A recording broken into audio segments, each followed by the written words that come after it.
Yang pertama, qiyamul lail, salat malam. Yang kedua, berbanyak istighfar waktu sahur. Kalau anda tidak salat malam, jangan tinggalkan istighfar waktu sahur. Waktu sahur kapan? Kira-kira 30 menit sebelum azan. Ada satu hadis dijelaskan waktu sahur, makan sahur kan? Tapi ada yang suka makan sahur jam 1, ada yang suka jam 2. Tapi menurut saya waktu yang tepat untuk makan sahur dikirakan membaca 50 ayat.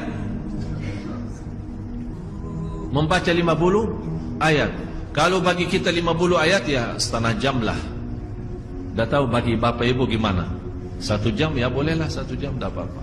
Ya tergantung lancar atau tidak. Tapi ukurannya seperti itulah, kurang lebih seperti membaca 50 ayat dari Al-Quran. Itulah namanya waktu sahur. Disitulah Allah sendiri memuji. Allah bangga dan senang terhadap orang yang sahur. Sampai ulama berkata, tidak ada ibadah yang terbaik di waktu sahur selain istighfar. Jadi boleh baca Quran, boleh salat malam, boleh zikir, boleh apapun, tapi yang terbaik istighfar. Jadi tinggalkan segalanya, tinggalkan Quran, tinggalkan salat malam, tinggalkan baca Quran, tinggalkan zikir. Fokus hanya istighfar. Astaghfirullah wa atubu ilaih.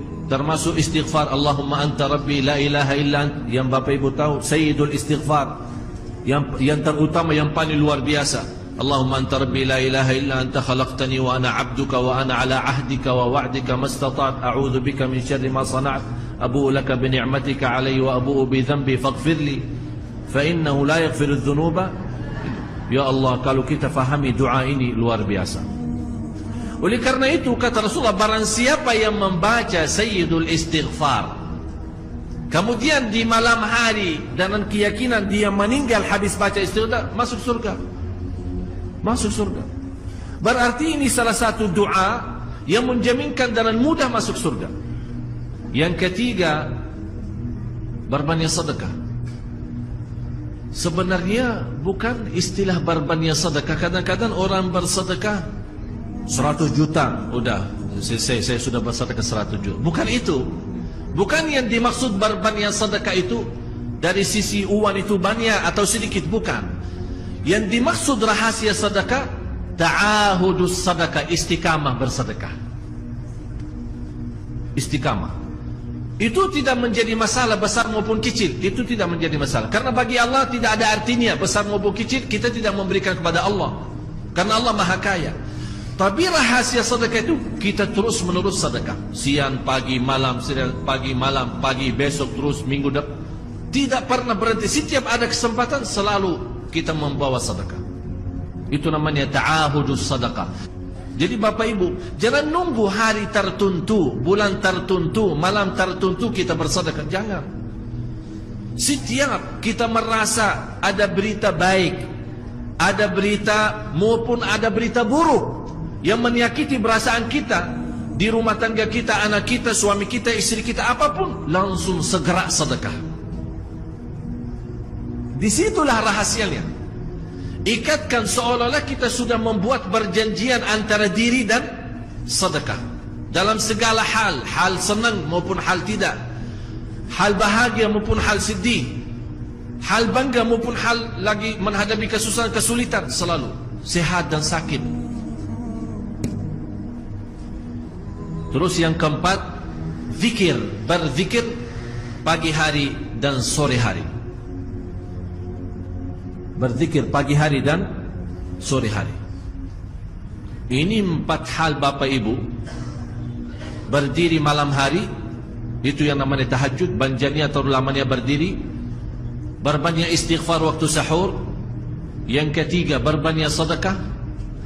Yang keempat adalah berzikir di pagi hari maupun petang hari. Jadi bapak ibu, saat kita berdiri lama, walaupun baca satu ayat, diulangi berkali-kali. Walaupun baca surah pendek, tapi diulangi berkali-kali, tidak menjadi masalah. Bapak ibu hanya hafal qulhu, Qul hu dibaca 3 kali, pahalanya seperti baca Al-Quran 30 juz. Ada seorang salih mengajak kawannya, sudah mendekati subuh, ayo bangun salat malam dan baca sepertiga Al-Quran. Langsung orang itu menjawab, bagaimana saya baca, sebentar lagi mau azan. Bacalah Qul huwallahu ahad, salat malam dan Qul huwallahu ahad.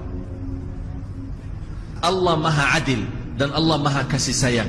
Bagaimanapun sebanyak dosa kita, sambil Allah bersabda di hadis yang qudsi, Allah berfirman di hadis yang qudsi, ya ibna Adam, hei anak Adam, kalau engkau membawa dosa sepenuh bumi, dosa dan maksiat, dosa besar maupun kecil, tapi tidak ada di antaranya berbuat syirik kepada Allah, kata Allah, saya tidak peduli, kata Allah, aku tidak akan peduli mengampuni segala-galanya.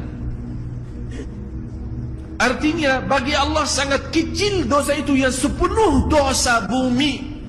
Coba bayangkan seluas bumi berapa sih? Tapi subhanallah, bagi rahmat Allah kecil itu semua.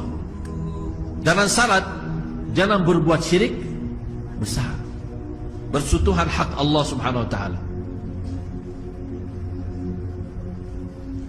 Manusia terhadap ilmu 4 golongan, 4 kelompok. Yang pertama, dia tahu dirinya belum tahu.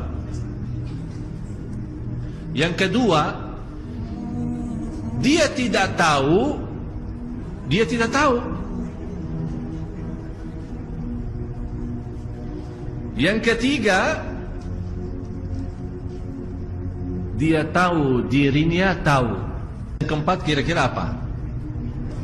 Dia tahu, tidak tahu.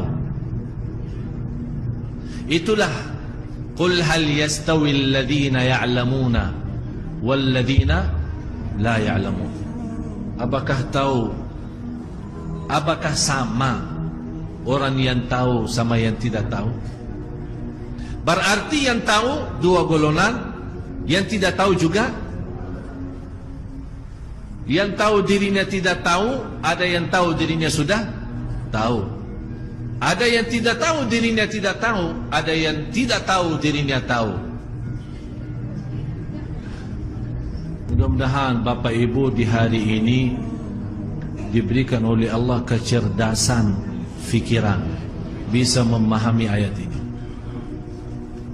Menurut saya, kalau kita benar-benar mau memperbaiki kehidupan kita dan juga mau memperbaiki negeri kita, kuncinya salat malam.